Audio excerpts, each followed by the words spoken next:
There are only 24 days left of best ball season, 24 days until the NFL kicks off. We've got 24 days left to do drafts on all the platforms you can want.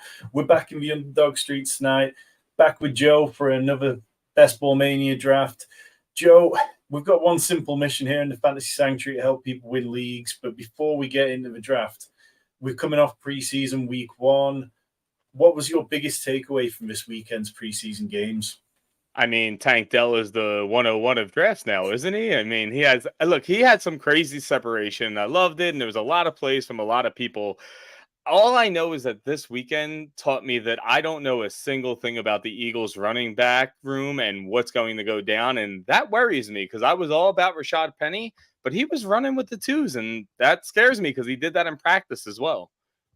Yeah, I think that's probably the most ambiguous situation out there at the minute. You know, you talk about the different backfields and what's there in each of them. Like the Bears one was one where we thought that it could be a bit more up in the air than it was. But now you look at Boston Scott and Kenneth Gainwell both had the weekend off.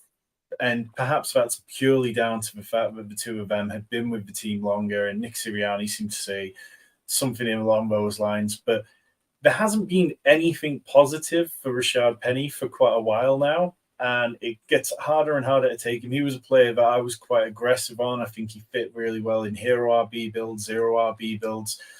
And, you know, we're doing like 20 slow drafts together at the minute, Joe, aren't we? And Penny's a player who I've definitely eased back on at the minute.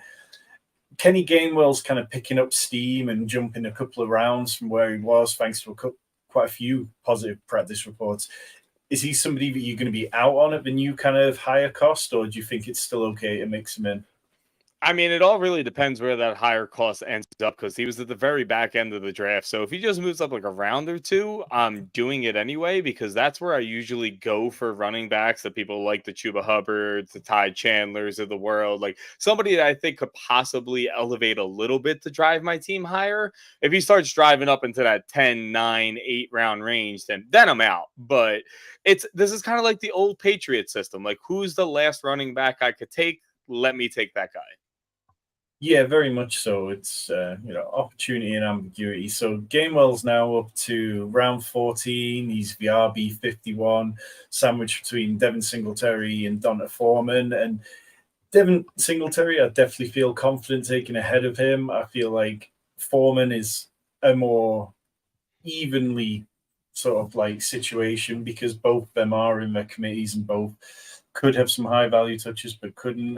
But it's an area of the draft where there's definitely plenty of options at the running back position. So we are going to be jumping into a Best Ball Mania draft in a couple of minutes.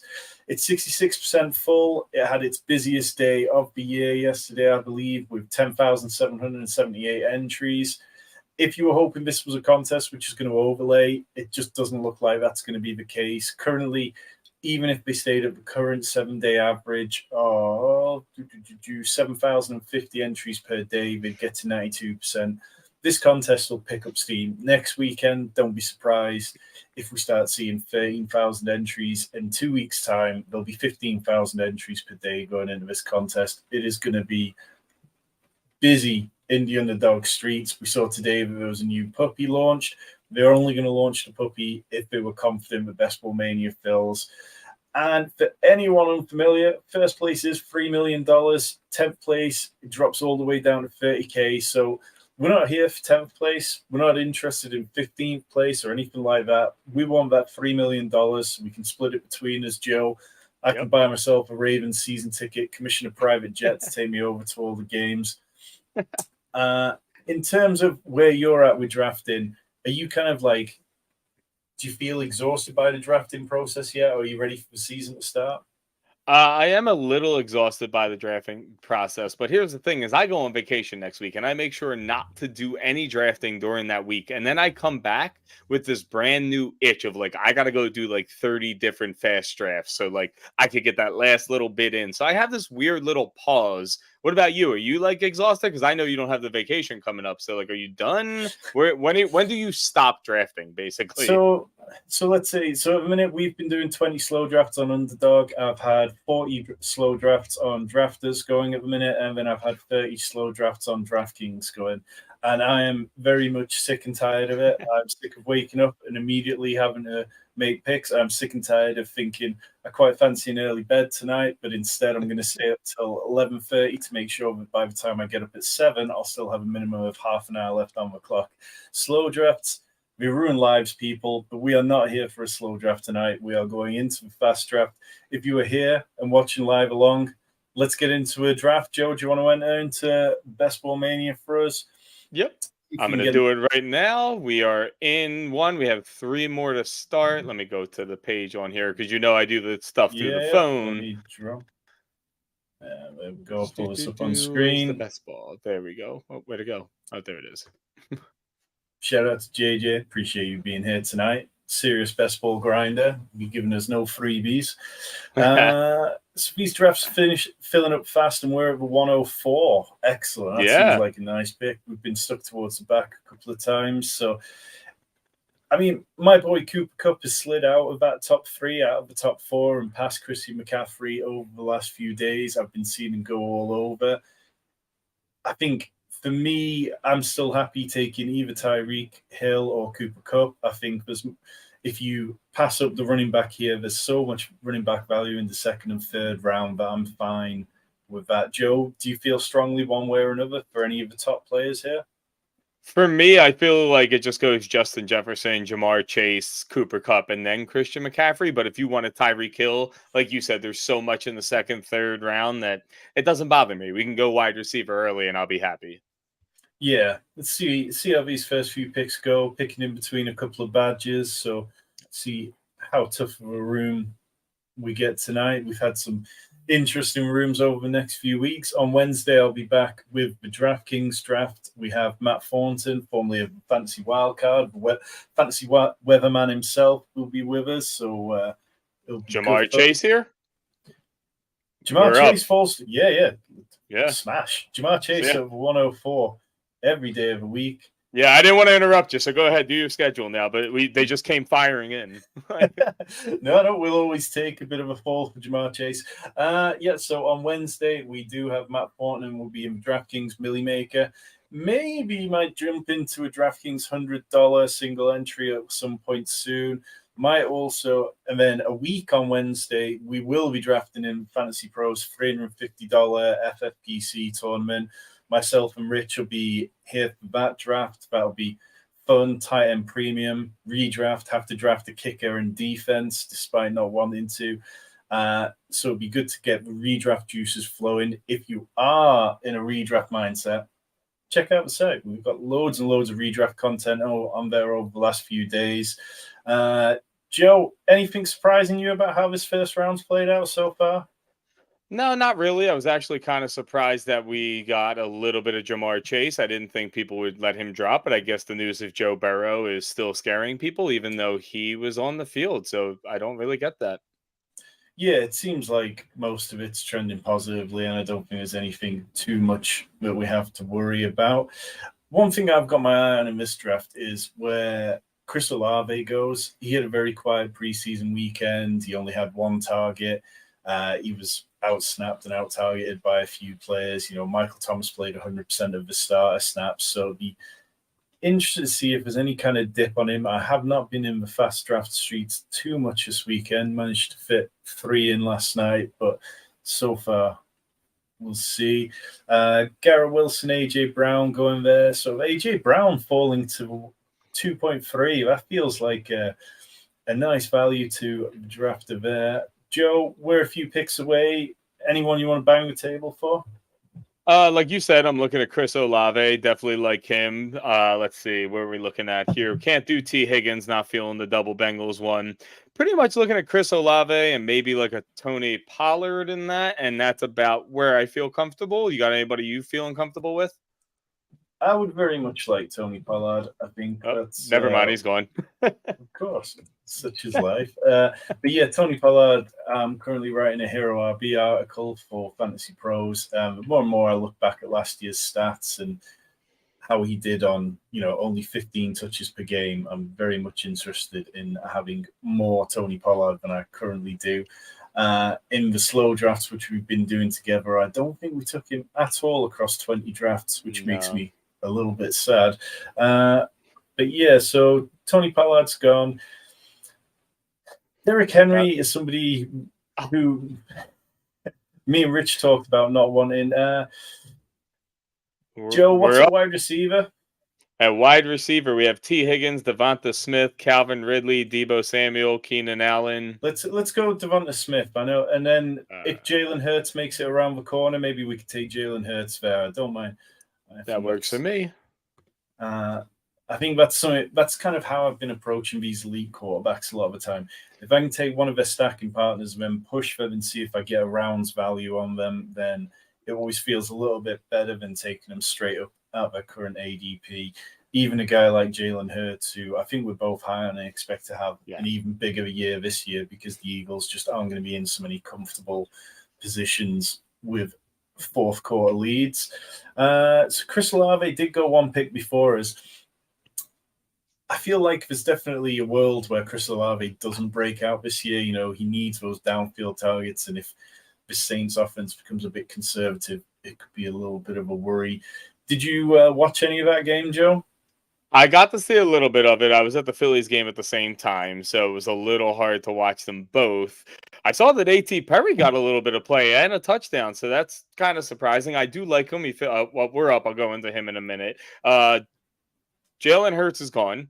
We have Josh Allen, Josh Jacobs, Deebo Samuel, Keenan Allen, Ramondre Stevenson, DK Metcalf, Lamar Jackson. Who do you fancy? I could go Deebo and I could go Ramondre because Deebo all day. Yeah. I think that this weekend definitely hasn't made me feel any better about the Niners as an offense. You know, Brock Purdy apparently hasn't been doing particularly well in training, and Trey Lance obviously had a stinker in the game which he played. There was plenty not to like for him, and I think that's the final straw. The Trey Lance jersey behind me, it's got to come down. I need to find something lighter for that corner as it is. But yeah, you got to be hurting on that one, man. It's a shame. I want to see him with like the number one offensive line. I want to see how different that makes, but he's still struggling with the short and the intermediate stuff, and that's what Kyle wants because he wants that favorable third down situation, the 3rd and 3 more than the 3rd and 8, 3rd and 9, 3rd and 10. So he's going to be behind Sam Darnold because Sam Darnold provides that safe floor that you want from a backup. And right now it looks like Sam is providing that.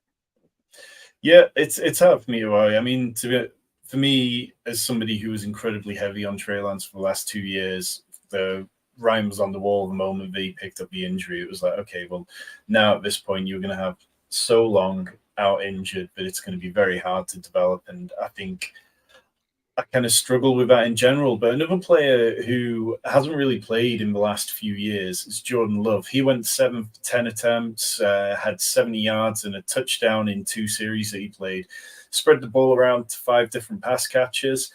Are you warming up to Jordan Love, or do you still feel like this offense could really be very icky, to say the least? I think this offense can be icky, but I still kind of like Jordan Love, if that makes sense, because they're not going to go to Sean Clifford. They're not going to go to like one of these other quarterbacks because they need to figure out what they're doing. So I know I have a whole season of Jordan Love minus an injury. So I think he's going to be safe. I don't think they're going to be leading in a lot of games. So we will get some pass attempts, but it is a scary situation because I don't like who to pair him with. I usually just pair him with Luke Musgrave, and that's about it. Yeah, it's definitely could be a bit easier, and we'd seem to be getting a little bit of clarity on certain things. Like Jaden Reed seems like he's going to get playing time. Romeo Doubs seems like he's going to get playing time. But yeah, the running back position seems murky. AJ Dillon had a decent week. Aaron Jones, I'm not sure why you would need to put Aaron Jones out there anyway. But yeah, it's nothing too crazy. So through 3 rounds, we've got Ja'Marr Chase, Devonta Smith, and Deebo Samuel. How do you feel about that start, Joe? I like that start. Looking at the board right now because we're up in 5 picks. I'm not a huge fan of any of the running backs coming back. The top ones being Travis Etienne, Najee Harris, and Kenneth Walker. So I don't mind going 4 wide receivers or even getting Joe Burrow because he's on the way back. But that's up to us as a team. Where's the T Higgins? Where's the T Higgins drafter? Can you see that on the draft board? Let me pull him up. If we quick. tried to push Joe Burrow around the corner, would he possibly make it back to us, or is T Higgins? He's between us, so we would have to take Joe Burrow first. Yeah, We could risk it. I'm fine with that. We're up in now we're up 25 seconds. Let's go with what else is there at wide receiver? We have DeAndre Hopkins, Christian Kirk, Terry McLaurin, Drake London, and Brandon Ayuk, which we already have Debo. Let's take Drake London and risk it on Joe Burrow coming back, because Ben Matthews is out to a later stack with Ridder. We could maybe punt quarterback completely with Purdy as well. Yeah, and this is the guy right here. He's the one that would take Burrow. So let's hope he doesn't. Davis. Yeah, as Davis says, always a rough spot to be drafting from. And it's tricky. You've got to definitely choose your times where you're willing to do it. But Joe Burrow, he has been sliding, and we'd be getting him 4 picks past ADP, so it's not asking for a major slide. Let's see what this guy does. Takes Joe Burrow. Well, that's all right. So do you want to keep pushing the wide receivers, or is TJ Hawkinson in play here? Let's see. So for the tight ends, it starts with George Kittle, Kyle Pitts, and Dallas Goedert. So I think we should push the wide receivers, unless you're feeling a Alexander Madison. I'm really not at this point. I'd rather have Christian Kirk, Marquise Brown. Yeah, let's go Christian Kirk. I think he's kind of sliding a little because people are scared that he wasn't playing in 2 wide receiver sets, and it was Zay Jones who was out there on those situations. But I don't think that we've seen a big enough sample size of that for me to necessarily be worried. I think there's plenty of time for that to just been a usage thing for this one. And they paid him too much money to not use him. So he's going to get used. Yeah, definitely. I mean, if he does end up just purely in the slot role, it will be a little bit painful, but I still think he can get there. Joe, whereabouts did Jahmyr Gibbs go in this one? Let's see. Jahmyr Gibbs went I don't. Oh, he's at pick 35 right here on Ebbs 17-16. So he had 6 for 19 on the ground over the weekend, but he also had an 18-yard reception. So he kind of flashed that upside that people like. I definitely don't think we're going to see much of a discount on him for the rest of the drafting season. Yeah, as James says, good red zone usage. Shouldn't scare us too much yet. And the contract, it really does come back to the contract at times. The Jags, they need him. And if we're expecting them to take a step forward, one of the big areas where the Jags took a step forward on down the stretch last year was they were a much faster team through the second half of the season. They played with a lot more pace. They played a lot more plays per game. And they can carry that on this year. They can be a more efficient offense throughout. We know that their division, it's trash, really, isn't it? You look at the Titans, you look at the Texans. It's a set of teams that are definitely all developing. So I'm kind of fine with that. Trevor Lawrence does go there, so we will miss out on that stack. But in terms of what's left, we're coming up to the 6th round here, and I think there's definitely going to be a variety of places we could go. I think by the time it comes back to us, we could look at going Kyle Pitts and building out that Falcons stack, which might be relying a little too heavily on Desmond Ridder. It'll be interesting to see where J.K. Dobbins goes. I mean, he's kind of, his ADP's just ahead of where we pick, just around where we pick. And it felt inevitable, this. He had no leverage whatsoever. He'd missed 27 games over the course of his contract, and he's only played in 23. Despite averaging 5.9 yards per carry and looking like one of the best running backs in the league last year, when he finally did come back, he had no leverage. So, very excited to see him. I think the days of getting him in the 7th round, the 8th round, like over on DraftKings, I caught him in the 9th round this weekend. Those are well and truly gone, much like Rashad Bateman had a jump after he came back. Yeah, I think a lot of people were, getting scared because he wasn't there, but we all knew JK was coming back. This wasn't like a Josh Jacobs thing where you're like, oh, he just seems pissed off enough to stay out. JK doesn't have that leverage. Josh Jacobs was one of the best running backs in the league last year. JK was one-legged, basically. So he had to come back. Yeah, and I think even Josh Jacobs, it just feels inevitable that at some point the team are going to shuffle money like the Saquon Barkley deal, and he's going to end up with a bit of money extra to come and play, and then it'll be fine. So we're a couple of picks away. I know this scenario of the draft you like, Joel. Joe, there's Miles Sanders, George Kittle, J.K. Dobbins, Damian Pierce. To be honest, I'd be happy with pretty much all of them. I've taken a anti-George Kittle stance this season, but getting him 7 picks past ADP would be fine. Let me ask you a question. Would you rather that over Kyle Pitts, and then we'll push the running back since there's 4 of them? Well, let's go J.K. Dobbins because 2 of the drafters after us already have tight ends. So there's a good chance that one of Kittle or Pitts comes back around, and then let's just take whoever's there. I think that's this is why you're a fast drafter and I'm a slow drafter, because I have to like look through all that stuff and my brain doesn't fire it that quickly. So I would have just been like, oh no, do it. Like, so this is why we're a good team.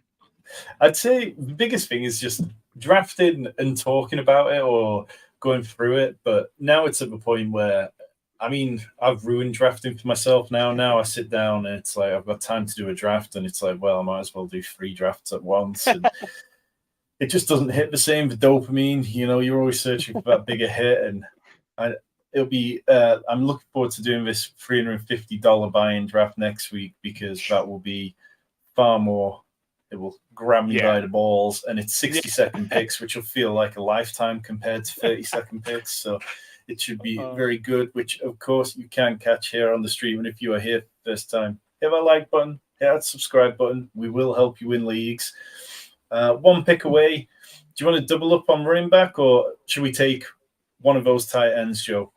If I'm picking a tight end, I'd rather Kyle Pitts of the 2, but if not, I'll go Miles Sanders. I'll let you make that decision.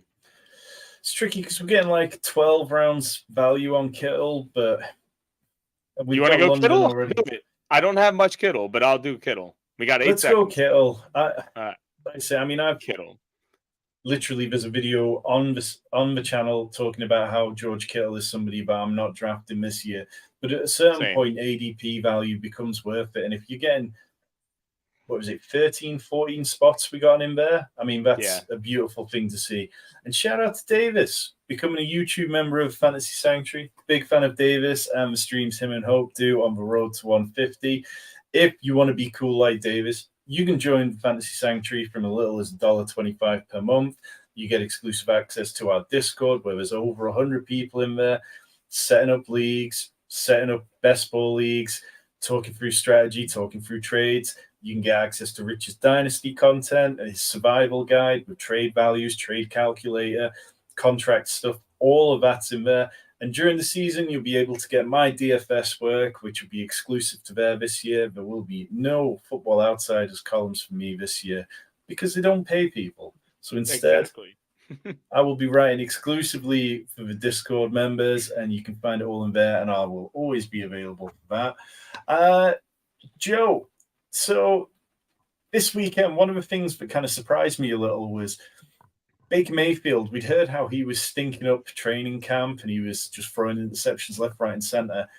He hit a turnover 3 game. He had completed 8 of 9 passes for 63 yards and a touchdown. Do you think there's a chance for Baker Mayfield sort of surprises us, or do you think this is just Baker just getting hot in a preseason game with limited competition?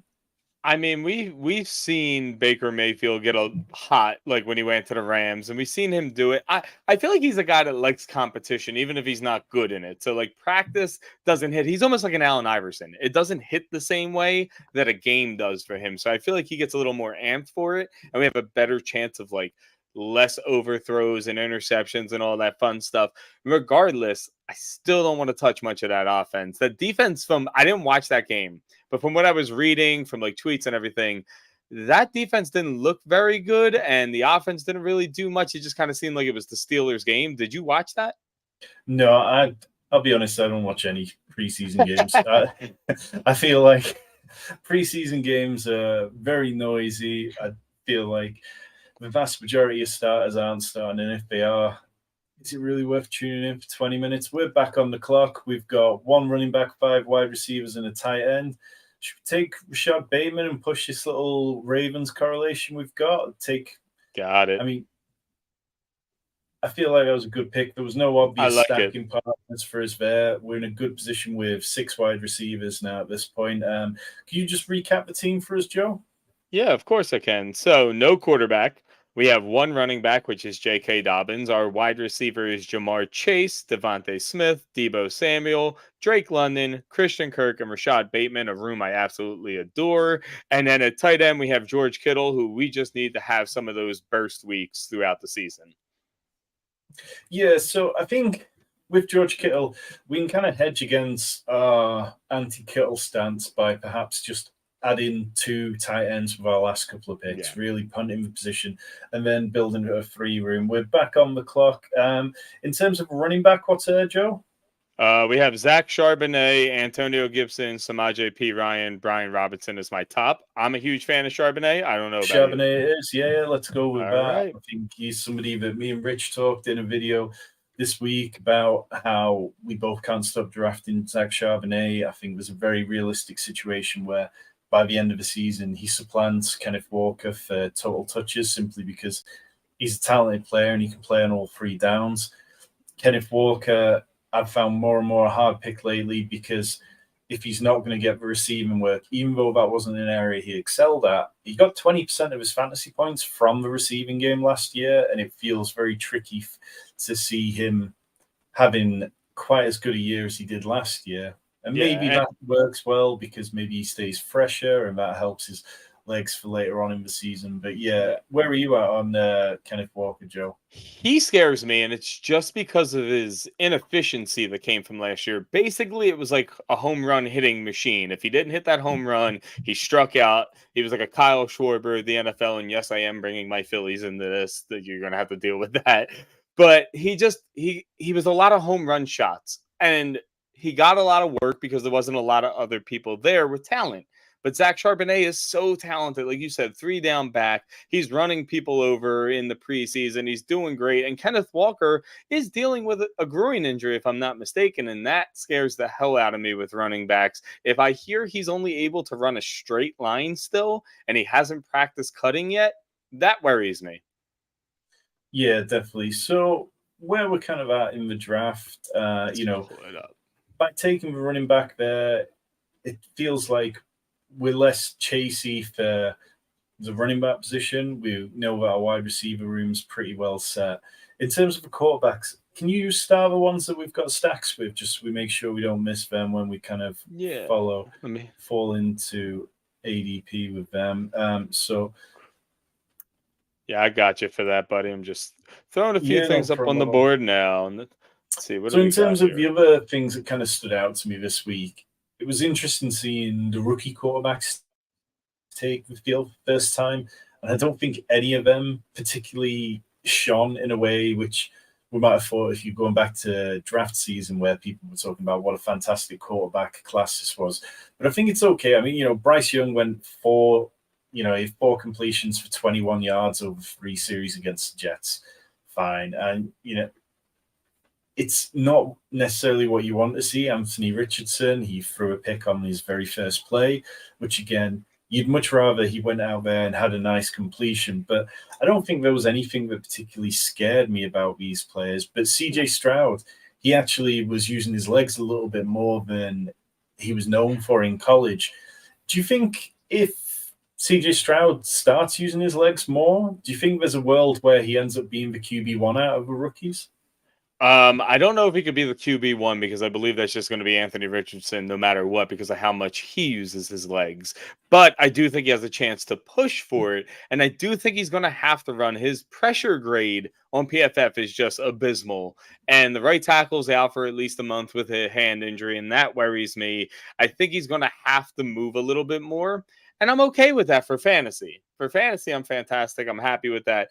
I think he can actually be the number 2 quarterback out of the rookies because I don't like the wide receiver core around Bryce Young. I don't like his size. I'm not saying he's going to be terrible forever. I like Houston a little better than Carolina when it comes to like chances to produce fantasy points. Yeah, I think the Texans' offensive line and the offensive scheme is something which I've definitely been sneaky high on for a good chunk of the offseason. With 3 picks away, Joe, what's standing out on the players that are there? We do have a Daniel Jones, which will allow later stacks. Semi JP Ryan just left. We have Damian Harris, but it's a little early for him. We got some David Njoku. We could go Zay Jones and have 2 of the Jacksonville Jaguars. Tyler Boyd was 111. We're at 117. What do you think? It's mainly wide receivers right now around the ADP. Yeah, just you choose, Joe. I'm happy to let you go with this one. Let's go Tyler Boyd here. I quite like that, I want a part of that week 17 against the Chiefs. Yeah, definitely. And we can always look at our final, because we're at 7 wide receivers here. I think we can probably stop at 8 given this room. In terms of the tight ends who are there, Joe, we have Dalton Schultz, Dalton Kincaid, Greg Dulcich, Tyler Higbee, Chig, Gerald Everett, Irv Smith, which I know we're not touching, so I don't even have to explain him. Yeah. Okay, well, what about running back? Because that feels possibly better for this one if it makes it round. It's our pick. We have Elijah Mitchell, Jalen Warren, Jamal Williams, Tank Bigsby. I wouldn't be mad at Jamal. It would be a little bit early. It's like a pick or 2 early. Let's go Jalen Warren. It gives us a little bit of correlation against the Zach Charbonnet one, and 2 running backs on opposing offenses isn't necessarily what you always want. But I think what Jalen Warren gives you there is if the team are in a kind of hurry-up situation, if they're playing from behind, then Jalen Warren feels very likely to be getting some of the pass-catching work. He had the first running back carry for the Steelers this weekend, had 6 snaps to Najee Harris's 4, but he also ran more routes than Najee Harris did. So I know that Najee Harris is going to be more of a thorn in the side of Jalen Warren than some of us would like, but I think Jalen Warren can absolutely be that third down back who can give us decent spike weeks that way. I agree. Let me ask you a question, though, because I know you're not big on Najee Harris. I think you guys just dropped that video on not drafting Najee Harris. How far behind ADP does he have to fall for you to hit that smash button? Okay, so Najee Harris is the RB13 going in the 4th round. And with Davis, who's here in the chat, we've been drafting, we drafted a few of the $75 underdog pit bulls.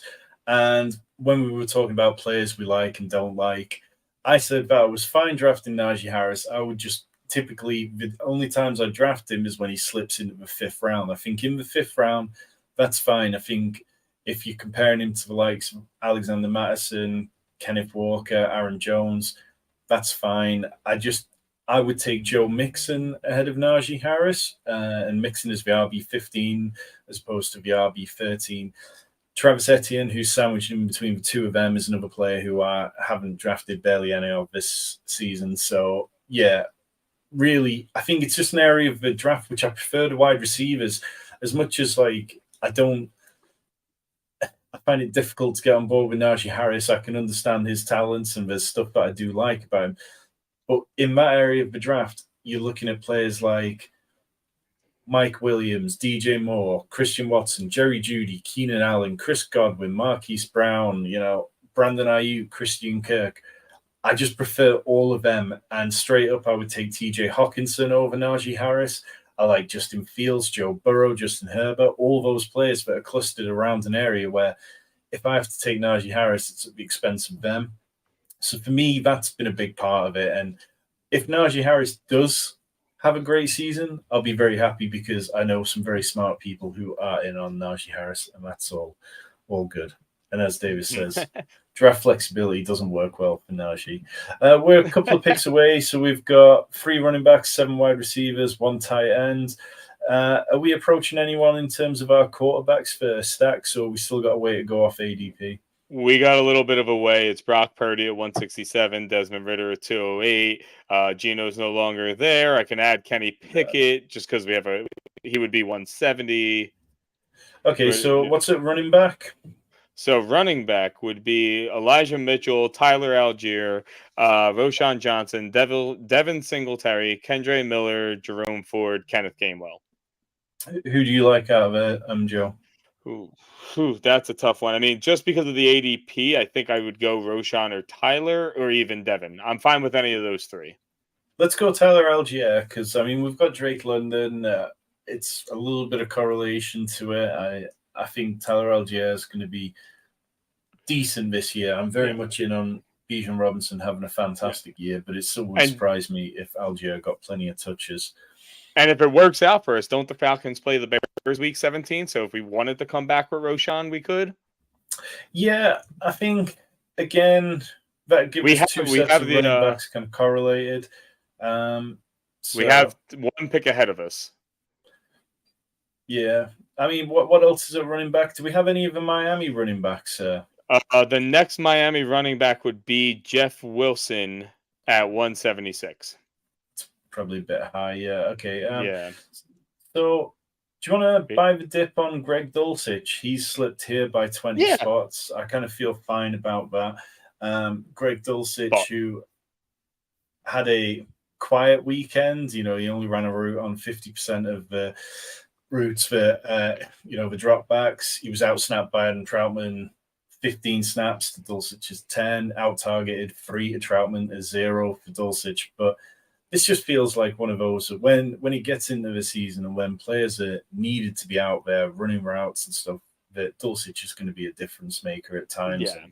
And let's be honest, Troutman had the chance to explode, take over as a tight end the last couple years, and he didn't. Sean Payton went and got his guy, but coaches do that all the time because they're comfortable with somebody doing something specific, but you're not going to take out a tight end who is athletic and did something in his rookie season like Greg did and just say, hey, we're never going to use you again. Yeah, it'd be very much kind of cutting off your nose to spite your face move from Sean Payton, just to be further pressing the issue that he thought that the previous management were just terrible. But I don't see it. I think, Adam Troutman might be out there a little more than we liked, but this isn't an Albert O situation. Albert O had flashed some brief impressive measurables, but Greg Dulcich was, he was top 12 tight end in, I think, 3 of his first 5 games. He was very good at running and being targeted up the seam and sort of on the boundary and in line. So I'm kind of fine with that. One bit of hype that definitely seemed to get away from everyone at the weekend. And maybe I just missed this because over here in the UK, most of the preseason games before Saturday had been during the night when I was asleep. So get up in the morning and just catch a snapshot of how Twitter had reacted. But when Justin Fields and DJ Moore connected on a 62-yard touchdown, it seemed like at that moment, Justin Fields was going to be elevated to round 1, and everybody was convinced that this was the stack that you needed to have. And then you go to Twitter and you see the replay of it, and it was actually thrown behind DJ Moore so much that he had to turn around, stop, and then get going. But it was a great result. Do you feel better about the Bears offense having seen them be out there, seeing how Justin Fields operated in the pocket, or do you think that it was too small a sample size to judge because the box score definitely did blow up? Yeah, I'm not judging it off that. It was like 3 passes, like you said, behind the line. Now, DJ Moore made an amazing move. Like the way he shook that guy out of his shoes was beautiful. All this really shows me is that the Titans defense is still going to be trash this season. And it's somebody I want to face like in week 1 with the New Orleans Saints and DFS. But DJ Moore made a great move, and then he ran like 40, 50 yards and scored a touchdown. Then the same thing with Herbert pretty much. And it was nice. It made for great conversation, but let's move on because it wasn't like he threw it 40 yards. Like you said, it was behind him on a screen pass. So leave everybody where they're at. They're exactly priced where they need to be. Yeah, I think if anything, the Khalil Herbert 56-yard receiving touchdown again, that was another one which it could have easily ended up for a small game, but it was perfect to enjoy, but there wasn't a whole lot that you could take away from it, apart from the fact that perhaps Justin Fields is going to be more comfortable checking down to his running backs. Joe, we are a couple of picks away. We don't have a quarterback yet. What's there in the quarterback range that wouldn't be too much of a reach or anything at this point? Kenny Pickett is 170, and we obviously have a little bit of like correlation going with that. Matthew Stafford at 161, Kyler Murray at 157, Brock Purdy, which is somebody we have started up at 167. Let's take Brock Purdy. That's right about ADP. We're 2 picks away from 167, so I like that. And then if Pickett comes back around, I guess we could take him. Where is Desmond Ridder in ADP? Is he in the 200s? He's 208, so we got some time. So I'm okay with going Kenny Pickett. We also have, if you want, Jeff Wilson, who would be 176 while we're at 172. Yeah, I think Jeff Wilson makes more sense than Kenny Pickett. Same. So that would give us 5 running backs, and by that point, things look pretty Jeff nice. Wilson. All right, so our picks are up. We just got Jeff Wilson. Do you want me to go back through the team real quick? Yeah, go for it, Joe. All right, let's go through this team. So at quarterback, we got Brock Purdy. At running back, we got J.K. Dobbins, Zach Charbonnet, Jalen Warren, Tyler Algier, and Jeff Wilson. Our wide receiver room, which is the monster of our team, Jamar Chase, Devonta Smith, Deebo Samuel, Drake London, Christian Kirk, Rashad Bateman, and Tyler Boyd. And our tight ends are George Kittle and Greg Dulcich. Okay, so something to keep an eye on here is we've got a little bit of breaking news. The Patriots are expected to sign former Cowboys star running back Ezekiel Elliott to a 1-year deal worth up to $6 million. So that'll be interesting. Has he gone off the board already, Joe? Let me look that one up for us. I don't think he has. Oh, he did. He literally just went. Yeah, that makes sense. Somebody else gave him a notification. That did only happen about a minute or two ago. But yeah, I don't think. Are you interested in Zeke now that he's in New England? Not really. I still think it's Ramondre Stevenson, and I just think he spells Stevenson here and there. He will be good for, obviously, he's great at pass blocking, so Bill's going to love that. I'm a little worried that the touchdown totals that we might have seen from Stevenson, we might have to drop by like 2 or 3 touchdowns because Zeke is still a pretty big guy who can, bulldoze forward for 3 to 4 yards. Yeah, I think that's perfectly put. That it probably dings slightly some of the touchdown equity for Ramondre Stevenson, but Zeke isn't going to get the 17.1 touches per game that he had with the Cowboys last year. Jerry was so deep into the Zeke hole. That contract was so bad that he was so obliged to force the situation with him that they really fed Zeke far more than they ever needed to. But Ramondre, I mean, we saw him be efficient last year, much like Tony Pollard, and I absolutely think. So, where's Ramondre going? He's the RB9 going at the sort of middle of the 3rd round. If Ramondre can slip to the 4th round, then I'm going to pack my bags for the rest of the best ball season. I've got over 50 drafts still to do on the DraftKings Millie Maker, and I would be very happy if I can add 50% more exposure to Ramondre. We're a couple of picks away, Joe. Probably want to look at the quarterback position again here in the 16th round. We've got 3 more picks to make. We have a Matthew Stafford, who was 161 ADP, so way behind if we end up getting him. We have Jimmy Garoppolo, Bryce Young, Ryan Tannehill. We have Desmond Ridder at 208, who starred because we have a stack to play with that. Mac Jones, if we really want to, but I'd rather chop my arm off. So what do you think? I wouldn't mind Matthew Stafford behind the ADP, but that's up to you. Yeah, I think Matthew Stafford here would be very interesting because he's fallen so far, getting 30 picks of value on Matthew Stafford. Can you just search via, for all the Rams players, like wide receivers that are left? Gotcha.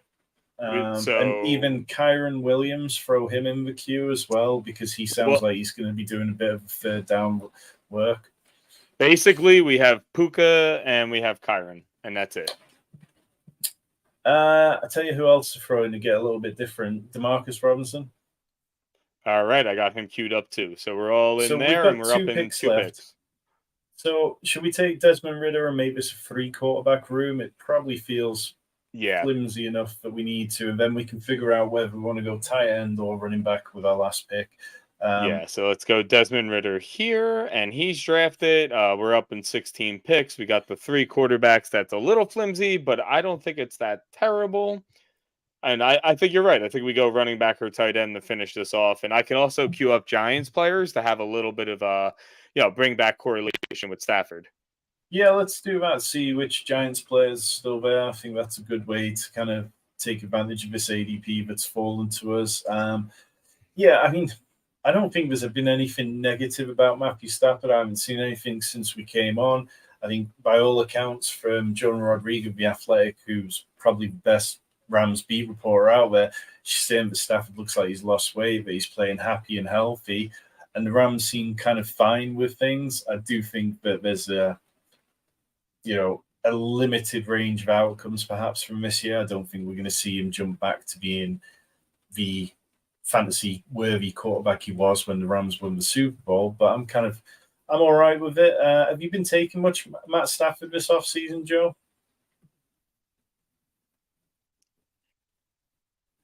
You're on Yes, mute. but I'm a little hard to go with that because I have a really soft spot for Matthew Stafford. Oh yeah, I got you. We good? Yeah, I think you just got a little bit of delay there, but it's all good. Yeah. But I have a soft spot for Matthew Stafford, but I do like pairing him with like a Van Jefferson, a Puka, like somebody late like that. But I just think they're not going to be leading in games, so he's going to have to throw the ball. And that's what I'm banking on when I take him. I'm banking on pass attempts having to come through or everything else at that point in ADP. Yeah, I think that's kind of completely fair. I mean, this Rams defense is going to be so bad that they are going to have no choice but to play kind of from behind and pass the ball heavily at times. I think that with Matt LaFleur there's a chance that they might pick up the pace and be a bit quicker. The Rams always like to get to the line of scrimmage quickly, but they don't necessarily always like to pass the ball quickly. But I think we might see a little bit more of that. So we're about, 7-8 picks away here. In terms of our queue, which players have you got for our kind of final wild card selection here, Joe? So I did put Clyde Edwards-Helaire in here because we have the Tyler Boyd. It could be a very small stack, correlation, bring back all those fun terms. We have Kyron Williams. We have Puka Nacua, Demarcus Robinson. We do have some Giants players in here with Sterling Shepard, Wan'Dale Robinson, and even Daniel Bellinger. And that's pretty much it. So now we do have a Mike Gesicki still out there too, which I know you're a fan of. Isaiah Likely still out there. Noah Fant, if you want to go Seattle again. Yeah, I think so. We've got who are our 5 running backs again, Joe? Our 5 running backs are Dobbins, Charbonnet, Warren, Tyler Algier, and Jeff Wilson. I think that room's probably set. I can live with that. So it kind of comes down to wide receiver or tight end. Tight end room, we took Dulcich to pair with Kittle, which I probably would have gone to 3 tight end if we'd faded tight end a bit later, but we took the dip on Dulcich, so I'm kind of fine there. So let's go with wide receiver. Run us through your wide receiver choices again, Joe. We have Puka, we have Demarcus Robinson, Sterling Shepard, Wan'Dale Robinson, all within the same Week 17 game against each other. One would be a direct stack with Stafford, which would be Puka. And Demarcus. Would you want to go Puka, or do you want to go with the Giants side of it? I'd rather go. I like Puka, so I'm going to draft Puka. Let's go with Puka. Okay. I think he's going to have some play. I liked him a lot in college. I thought he did everything well, and he's a big dude. I think they're going to have to use him. Yeah, I think there's been plenty of positive buzz about him as well, so it should be quite interesting. Can you just recap our team for us now that we are through 18 rounds? Of course. We have at quarterback Brock Purdy, Matthew Stafford, Desmond Ridder. Our running backs are J.K. Dobbins, Zach Charbonnet, Jalen Warren, Tyler Algier, and Jeff Wilson. The wide receivers are Jamar Chase, Devonta Smith, Deebo Samuel, Drake London, Christian Kirk, Rashad Bateman, Tyler Boyd, and Puka Nacua. And then our tight ends are George Kittle and Greg Dulcich. I mean, that's a pretty powerful team. Yeah, I like this team, man. You look at the wide receivers and even the tight ends, like even for a noted George Kittle fader like myself, that feels like a pretty powerful room. If we can get by on the spike weeks that Kittle can provide and just get steady volume from the two of them in those weeks where there are no spike weeks. I mean, Kittle, when he wasn't scoring touchdowns, was averaging 4.9 half PPR points per game last year, which isn't great, but I feel like we've got enough of a wide receiver room where we should be picking up some serious points every week. In terms of the draft board, could you pull that up? Let's just have a quick glance, see what the other teams around us did. Let's see if it wants to pull up for me today. We know how this works with me. Apparently, Underdog and the draft board are not friends when it comes to me. So, loading it up. We'll see if it pulls it up right away. We should put the Jeopardy music on at this point because it always runs slow whenever we need me to pull the board up. And if it would So let me scroll it, there's the beginning. I'll scroll as soon as it lets me. okay, well that's all right. For a minute, let's just talk about the top. I mean, you look at Devonta Smith, and we talked about their pushing Jalen Hurts around to see if he came back. He did go to the team at the one spot, which isn't uncommon. I mean, we would have been getting a bit of a discount on Jalen Hurts to get him there, the fourth pick of the third round. So I mean, that's fine. I kind of look at those first 5 picks, and now seeing the picks around them, Joe, is there any selections where you're like, oh, okay, well, maybe if we'd gone with another pick either side? I mean, Ramondre is somebody that I've drafted plenty of, and it feels like now that kind of mid-third round pick, perhaps it is going to slide a bit further. So I'm glad we didn't take him there and sit and wait and see how that develops. Yeah, I think our team is pretty good here. Like I'm looking through everything. There's not many things. I think the only thing for me would have been George Kittle, and I know that's outside the top 5 for us, but that's just because I don't like him that much. So it's just me like completely fading a player, but I don't mind it in best ball. Like if it was redraft, it'd be a little different, but maybe I shouldn't have taken Tyler Boyd, which was a little bit later, as you can see me scrolling down into the 10th. Maybe we should have done something different there. Maybe gone like a Geno or a different quarterback. Our quarterback room scares me a little bit. Well, I mean, we're definitely shooting for upside with the wide receivers more, but with the Kittle and Debo stack, I think when you pair the two of them together, you're essentially gaining leverage on the CMC drafter because you're saying, okay, well, if these two hit their outcomes, then the person in the draft who got CMC, they're probably not getting quite the ceiling outcome from CMC. So we get a bit of leverage there. And there's definitely a bit of game theory to finding little spots within the draft to gain that sort of leverage. But yeah, I think in terms of the draft, there's nothing looking at the draft board that really surprises me. There's some smart teams in here, a lot of smart drafters out today as it is getting down to real best ball season. Joe, I know you've been writing DFS stuff for preseason. Have you got more DFS preseason stuff coming our way this week? I have so much DFS preseason stuff coming this week, and it is wild when it gets to preseason DFS because you have to pay attention every second, like it's the NBA, because people sit all the time. You find out things last second. So this is what I tell a lot of people when it comes to preseason. Go back to your process, because I follow the process more. I follow the height times weight markers. I follow certain things like a 40-yard dash speed actually means something to me because I think they're going to get away from these backup defenders. There's little things like that. But I have like 4 or 5 articles. Of course, I'm writing about the Eagles. So that'll be coming out first with the Eagles-Browns game. And hopefully Marcus Mariota doesn't suck this week because that man is so inaccurate and it's so infuriating. Yeah. So for myself, like I mentioned, DraftKings draft Wednesday night. Maybe the $100, if not, will be in the $10 Millie Maker. Next Wednesday, FantasyPros $350 buy-in. In terms of redraft content, we have video after video after video coming out. We've got short videos between 2 and 5 minutes of all our different player takes. We've got the longer form stuff at half an hour. Tomorrow, there'll be top fantasy players that both me and Rich must have this year. A lot of players we really like with all our analysis. Rich is working on Dynasty content coming your way soon. Dynasty buys and sells to get your rosters in shape ahead of the season.